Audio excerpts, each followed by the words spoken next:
Bonjour tout le monde. Hello everybody.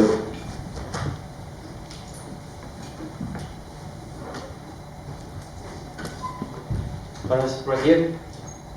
Right here. Okay. Emil Sardani, stand them up. You have been calling out Matt Frevola for a little while now. Why is that? What do you see in this game that you really like to fight? To fight Matt Frevola?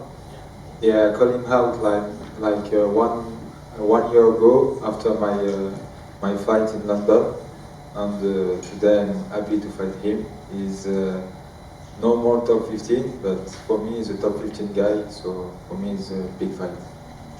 So I don't think that a lot of international fans know this, but you, besides your fighting, you're also a beekeeper. Yeah. You can fight and you're a beekeeper. You're basically Jason Statham.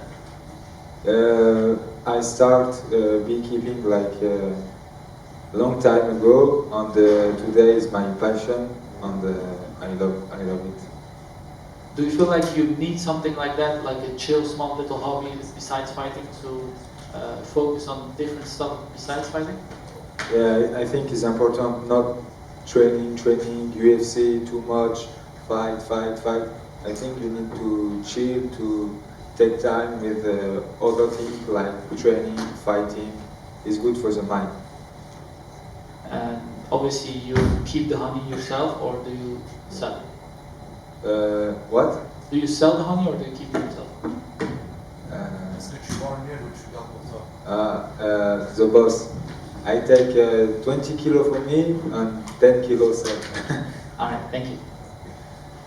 Salut Fares, Pierre pour Innocence TV. Petite question, ton adversaire Matt Frevola a dit vouloir se mettre un peu le public dans la poche. Est-ce que tu penses qu'il va avoir gain de cause ou bien le public de Bercy sera bien là pour toi samedi soir?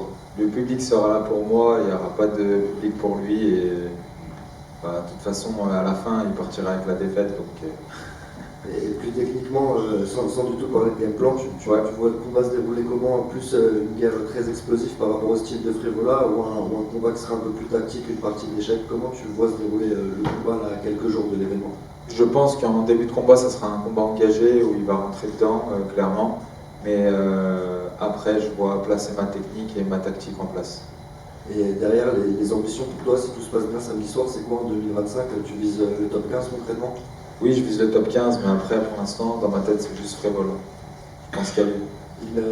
Un petit pronostic précis sur le combat de samedi? Non, j'en ai pas.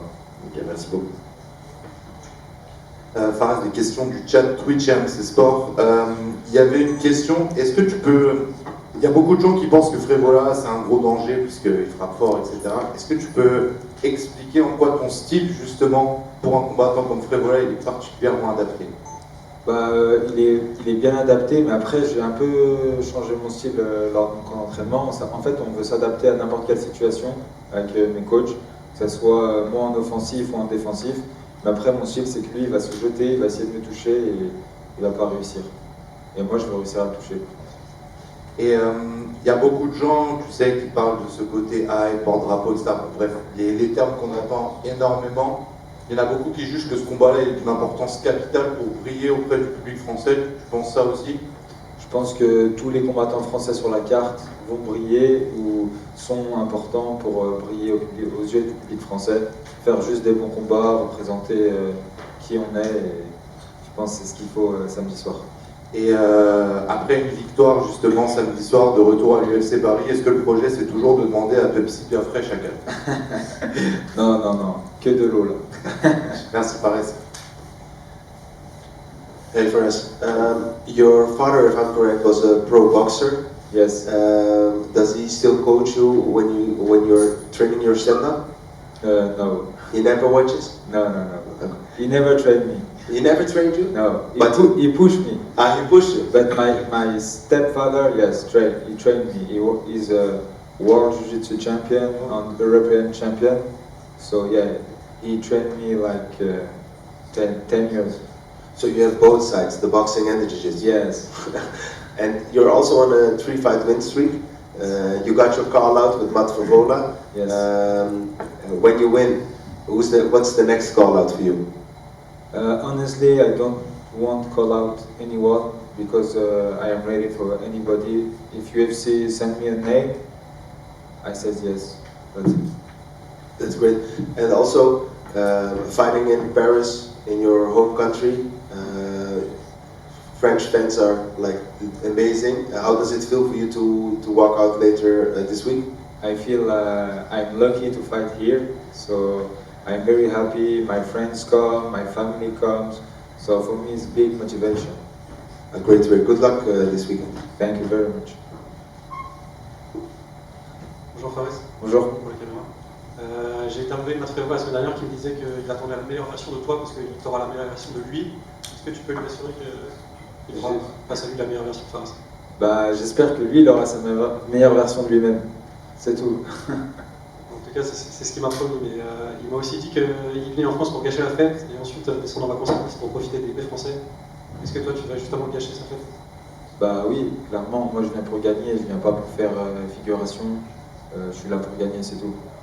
Et pour rebondir sur les premières questions par rapport au public, il y en a qui, depuis Benoît Saint-Denis, qui aiment bien Frevola, qui ont dit qu'ils pouvaient le soutenir, alors qu'il combat un Français qui est dans la personne de toi, Fares. Qu'est-ce que ça te fait, ça, de savoir que certaines personnes pourraient supporter notre Frevola à domicile? Moi je pense que c'est normal, en vrai on peut supporter qui on veut. Après, franchement, je m'en fiche un peu que les gens le supportent, qu'ils l'aiment bien. Bah, c'est un gars bien, on va pas se le cacher, c'est pas une mauvaise personne. Après, moi je sais que quand je vais faire mon entrée à Bercy, tout le monde sera là pour moi. Merci Fares. C'est à toi. Fares, bonjour. Ça va? Olivier pour Boxmax, ça va et toi? Ça va, nickel. Je voulais voir avec toi, donc tu vas affronter Matt Frevola qui a affronté Benoît Saint-Denis il y a quelques années. Du coup, je voulais savoir, est-ce que tu allais voir Benoît pour lui demander des conseils peut-être? Je me suis entraîné avec lui une petite semaine sur Bayonne et on a pu échanger un petit peu. Il m'a parlé un peu de ce qu'il a ressenti pendant le combat, mais bon, le combat n'a pas duré longtemps, donc il n'a pas ressenti grand-chose. Mais ouais, je me suis entraîné une semaine avec lui, c'était super, c'était bien, c'était cool. Au moins j'ai pris un peu d'expérience, voir où j'en étais, et c'était bien. Et du coup, tu as appris quelques infos sur Frevola? Un petit peu, mais bon, comme je t'ai dit, le combat était court, donc... Et je voulais, si c'est pas indiscret, je voulais savoir par rapport à ton contrat avec l'UFC, j'ai l'impression que tu es soit en fin, soit en début de contrat, non? Je suis en début de contrat. Donc tu as signé un nouveau contrat, Ouais, nouveau contrat, je suis au début du 3e, premier combat. Et combien de combats sur le... 4. Ok, donc c'est reparti pour 4 combats. Ouais, c'est ça. Félicitations. Merci. C'est bon? Merci.